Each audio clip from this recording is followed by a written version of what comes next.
Welcome, Acadiana viewers, to this week's edition of the Louisiana Heartbeat Show. I'm host Dennis Ward, and today in the studio we welcome husband and wife team and spiritual leaders of the Unitarian Universalist Fellowship of Lafayette, Jeff Case and Arlene Van Zandt. Welcome. Thank you, Thank Dennis. you. Thank you for having us. Oh, it's a pleasure. Well, the Unitarian Universalist Fellowship of Lafayette is located at 709 Jefferson Boulevard, Lafayette, and it holds the services in the Camellia House. Very beautiful house. And Jeff, could you give us a brief history of the fellowships? Sure. Our fellowship began in the 50s, the late 50s. Wow. It's continued ever since. It's a small group, and it's a lay-led group. So we take turns leading the services, giving presentations, although sometimes we have visiting ministers who come, and sometimes we have outside presentations as well. We're part of the larger Unitarian Universalist Association, which has over 1,000 member congregations with more than 200,000 members. 200,000 wow. members, yes, indeed. We are, of course, like I said, pretty small, but we're still part of that. But we're part of that. We're part of that. Sometimes Unitarian Universalist Church gets confused with the Unity Church. We're not the same. We do share some common themes and such, but we are different. We have roots in our liberal Christian theology, and we draw from a variety of religious traditions and other traditions, humanist, spiritual, and other traditions. Well, I have been associated about 1 year with this particular branch of Unitarian churches, and my experiences go back decades to Atlanta and Montreal and the North Georgia Mountains, and I must say I love the tone and welcoming fellowship. When you walk into the Unitarian Church, it's just very come as you are, and it's small, but there's a growing membership in this particular Lafayette that is based on tolerance, acceptance, Yes. and encompassing points of view. And Jeff, you are the current president, and could you discuss the 7 principles Sure. of Unitarianism? Sure. We don't have a creed that you must believe to belong to become a Unitarian Universalist. What we have instead is 7 principles that we affirm and try to promote and try as best we can to strive for. That includes things like the worth and dignity of every person, justice, equity, and compassion in human relations, acceptance of one another, encouragement to spiritual growth, free and responsible search for truth and meaning, conscience, trying to do what's right, and the democratic process in our congregation and in society, world community with peace, liberty, and justice for all, and respect for life and all existence, including us humans. That's wonderful inclusiveness. Yes, these are some of the things that kind of attracted me to Unitarian Universalism. My favorite of all those principles is the inherent worth and dignity of all people. That just, to me, stands for so much. Well, Arlene, you and Jeff both moved from Roseville, California, Right? Yeah. in 2009 Correct. to Lafayette. And you said in your biohistory that when you came to Lafayette, you attended a few churches and you just weren't feeling it, and you came to the Unitarian Fellowship. And could you relate that first experience a little bit? Well, actually, Jeff was the one that found it first because I was back in California visiting But yes, we had been searching for our church family after we moved. We did belong to the Unity Church in California. So we were looking for that same type of loving spirit that we found in our family there. So Jeff called me in California and said, I found this small group. It's a very small group, but I think that this is something that, we'd be interested in. So when I came back, we went, and everybody was just so welcoming and so friendly and just brought us under their wings right away. And we just said, yeah, this is home. Spiritual home. Yeah, and That's great. It was a small group, but the intimacy of the small group we really liked too, and we could bond real easily. Well, one of the things I like being a small group, we have traditions like the lighting of the chalice and sharing our joys and concerns by lighting a candle. And if you have a church of like 2 to 4 plus 100 people, there's no way that 400 people they'll burn the church down. But these are intimate things. We have a coffee hour before we get started. Well, not an hour, but Right. We start at 10:30 with our coffee social. It's a greet and meet. And then if new people want to come, we have that half an hour to greet you, meet you, find a little bit about you, and you can find out a little bit about us, meet our president and other board members. So yeah, it's a nice time. if your point of view is all-encompassing and tolerant, you're going to feel really welcome and at home instantly. That's my experience. Yes, anyway. I think so too. We have people that are just open and friendly. They're looking for, companionship and camaraderie, and if it develops into friendships, that Right. often happens. We've made a lot of friends Right. like yourself, from folks that we've met in the fellowship, and we've had a couple of recent newcomers who have said similar things, that they felt very That's welcomed. right. Well, if you're just joining us, we have in the studio today Jeff Case and Arlene Van Zandt of the Unitarian Universalist Fellowship. And we're discussing this small fellowship that meets at the Camellia House. It's at 709 Jefferson Street. That's the Sterling Heights neighborhood? Yes, I believe so. Uh-huh. Yeah. Where it takes a right turn Yes, and becomes to become Moss. Moss. Right, it's right on that curve.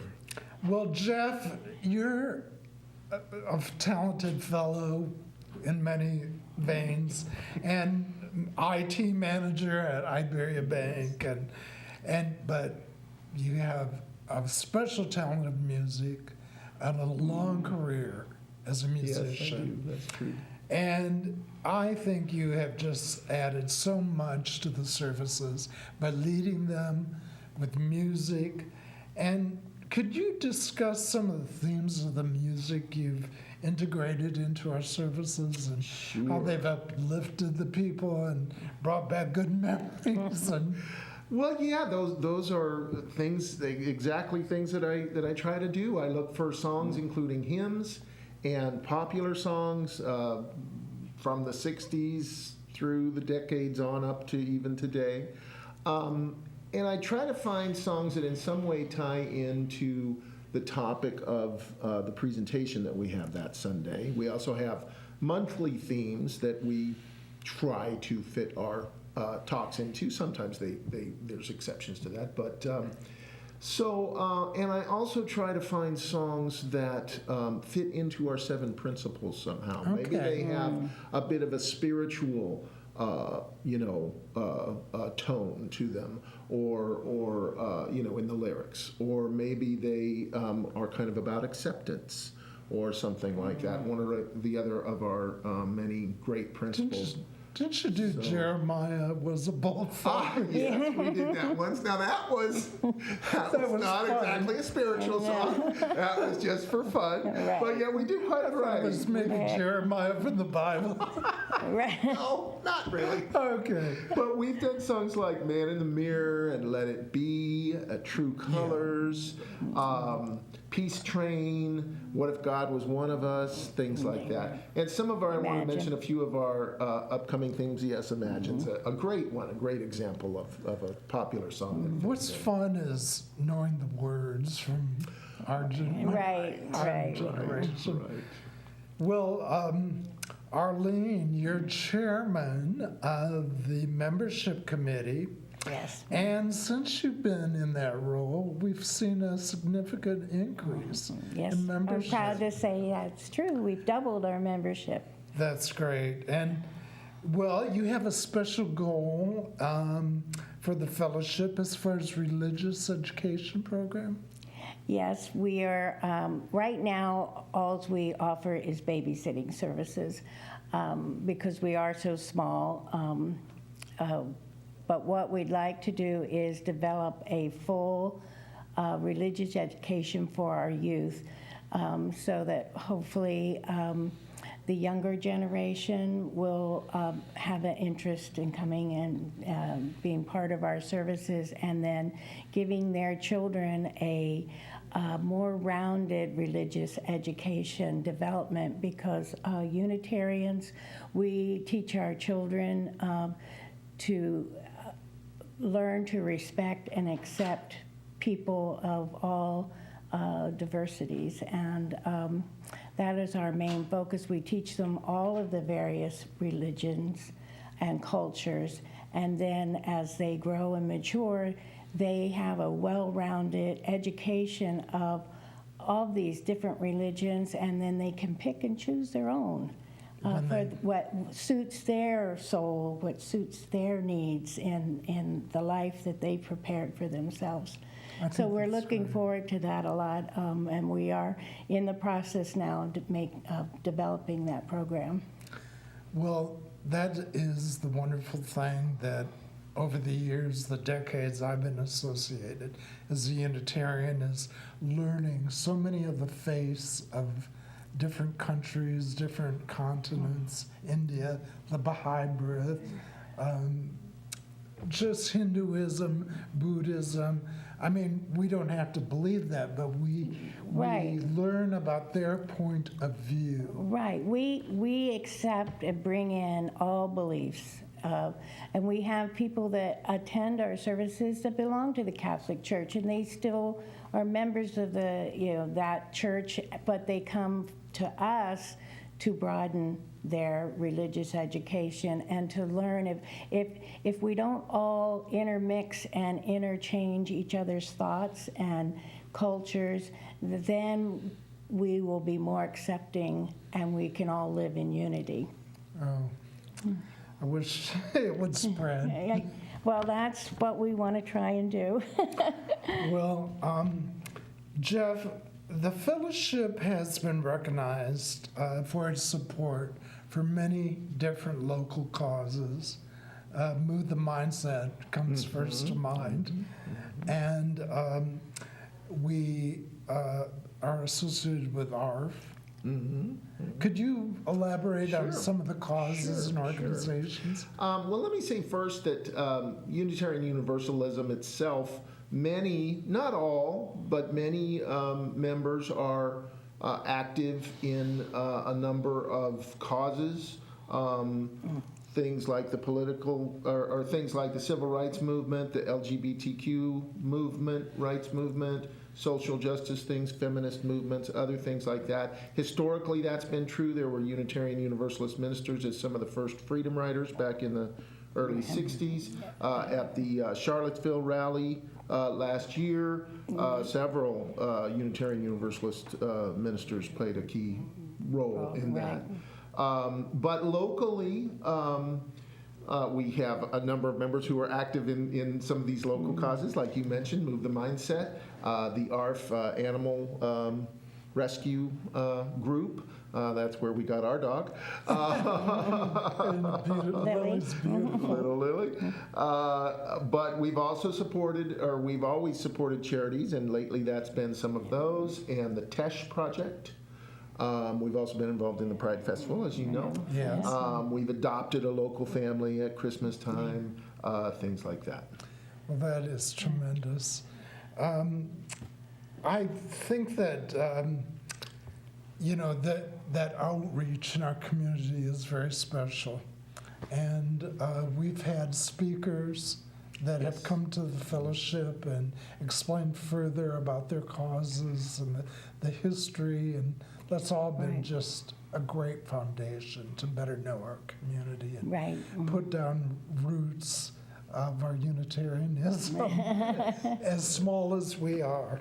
But we're growing. Yes, I we want are. to. I want to emphasize we are growing. We are and, growing. and I think more shows that we do like this, and we had the jazz concert. Spirit of Jazz concert. That the community is beginning to know us, and there is a niche out there in the community that would feel very welcomed in our little family. So we have a website graphic in the screen, lower left-hand corner of the screen. If you'd like to visit www.uulala.com, you can learn more about the fellowship and Unitarianism and find out about our membership, events, services. One thing there, we may have a redirect on that from .com, but it's actually .org. Oh, I'm So sorry. if you would like to check It's that out, it may work if you put in .com, but if you would like to check out, if you're interested in more information, www.uulala, the letters UULALA.org. ORG. Well, Unitarian Universalists aren't too serious at times, most times. And you gave a sermon recently, Arlene, that encouraged humor and lightness of being. I'll tell you, it was great. Well, Dennis, that's even though it's about humor, it's a serious subject, and we want to treat it appropriately. Yes, So Arlene I think so. can shed some light on that. Well, yes, we do like to have fun at our services, and we were doing a series of talks on the Book of Joy by the Dalai Lama and Bishop Tutu. And so each one of us took one of the 8 pillars of joy, and I chose humor, and it was humor and perspective. So at the beginning of our service, I wanted to do an exercise so people could understand that we don't have to be so serious in life all the time. And if we bring some humor into the things that bother us, then we'll have a different perspective of how to live our life, and we'll find more joy in our life. So in the beginning, I made everybody put the red noses on. But I started the exercise with everybody taking a partner and just explaining something that happened to them during the week that annoyed them, made them angry, made them mad, or whatever. And so everybody really got into it and started telling their stories, and then I had them open a bag and put their red noses on. And I said, okay, so now I want you to go back to your partner with your red noses on. I defy you not to laugh. And, and then tell your story, but this time tell it with some humor in it. And everybody really got into it, and they were all laughing, and they really then understood how humor can change their perspective in life and bring some joy into them. And what was really satisfying was after the service and all through the week, I was getting emails and text messages with people with their red noses on and saying, I met this angry cashier and I just put my red nose on and made them laugh. Or my wife started, nagging at me, and I just took my red nose out and put my red nose on. So it was really very effective, and we had a lot of fun. We did. We also, in that service, we normally, before our talks, we have a meditation, 5 minutes of meditation. And so I did not do that on this service, but in the service, after they had their red noses on, we did a laughing meditation. And we laughed continuously for a minute, and that really just relieved everybody's tension, and it was a lot of fun. That's great. It shows that the recipe of life includes a little large dose of Yes. humor. Right. and Large silliness. doses, please. Yes. Well, we are a very social group, Yes, we are. and we have a lot of fun to get-togethers. Could we go to a 4th of July picture? And we have game night, and here's This is at our house. We host 2 parties for the church, Christmas and a summer party, kicking off summer or whatever. This year we did it for the 4th of July, and we also celebrated Juneteenth also, which is very important. So yes, this was at our house. it was a nice evening. Then we had fireworks that Yes, evening. Jeff did a very good fireworks show. I was very That was proud of him. great. And maybe the next picture, please. Oh, this is game night. We get together once a month and we play games. We've been learning Bourrée, and we've played Trivial Pursuit and various games, depending on how many people we have. Yeah, we got to get that Farkle going. Yeah. Yes, that's right. That's right. The next picture, please. This was one of my favorite Sundays. This was great. Go ahead and explain. Well, I'll let Jeff explain because he I have led to the take this off service. now, though, although Yeah. I love it and I love the humor. We wanted to do a service relating to nature, so we contacted the folks at Jefferson Island, and they were kind enough to allow us to come in without the normal charge, or at least at a discount. And we had our service there. We also had a service still at the Camellia House in case anybody wanted to come to that or wasn't able to come to Jefferson Island. But we read some poems about nature, sang some songs, had our whole theme about that, had a brief talk about nature and spirituality, all at the beautiful surroundings of Yes. Jefferson Island, overlooking the lake there, and it was wonderful.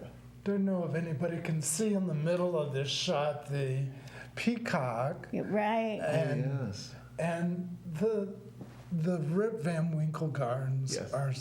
It was such a zen experience for me. It was very hot, but beautiful. I want to go back. We in were in the fall shade, though, and so- really Right. enjoy it. And then we had lunch afterwards there at their restaurant. Yes. Well, if we could proceed to the next picture. And we had a wonderful lunch. Oh yeah, that was the view we That's the view, had. yes, That correct. we had while we had the service. Very interesting history of this Yes, place. yes, it is. But I think it's great that we leave the sanctuary once in a while and just go out to nature and celebrate the energy, the good energy of nature. And We do was that twice a lovely. year, Oh, okay. spring and fall. And in October, we're going to be going to Avery Island. Oh, I can't wait. So- That's lovely. Okay, and the next picture, please. Here we are in your home again. Yes, this is at our house. We have a Christmas caroling party, and Jeff leads us, plays his guitar, and we sing all the Christmas carols. And then we have one of our members, Susan Morton. She's a cellist, and and Bruce, he plays classical guitar, and so they always do a few songs for us too. That's just beautiful. That was a lovely part of my Christmas. A very beautiful night. Well, I think there's one more picture to go. And this was taken at the 2018 Acadiana Pride Festival, and we did Right. a table that day Right, together. right. It was a lot of fun. And there in the middle is a very special lady, Mimi Method. Yes, very special to our church and to the community. And she will be speaking August 12th. I August understand. 12th, yes. She is part of the AMI Kids program, and she'll be speaking about the kids program, and she will be bringing a couple of their at-risk kids, and she will be bringing some of the kids with her to talk to us, so that'll be very nice to hear about. Well, I can't And she's wait. also a candidate for Congresswoman. Yes, in the 3rd Congressional District. Yes, So everybody vote this fall. yes, we're hoping everybody will vote yes. Well, I want to thank you for coming on the Louisiana Heartbeat Show. It just has been lovely and to have you here and learn about the fellowship, and thank you. Oh, well, we Thank you, appreciate Dennis. you inviting us. It was fun. Yes. And we hope that all of you will come out and visit with us on a Sunday, or you're welcome to come to any of our events. And if you're looking for more information, www.uulala.org. Okay, I think that's just about a wrap. Very good. Perfect.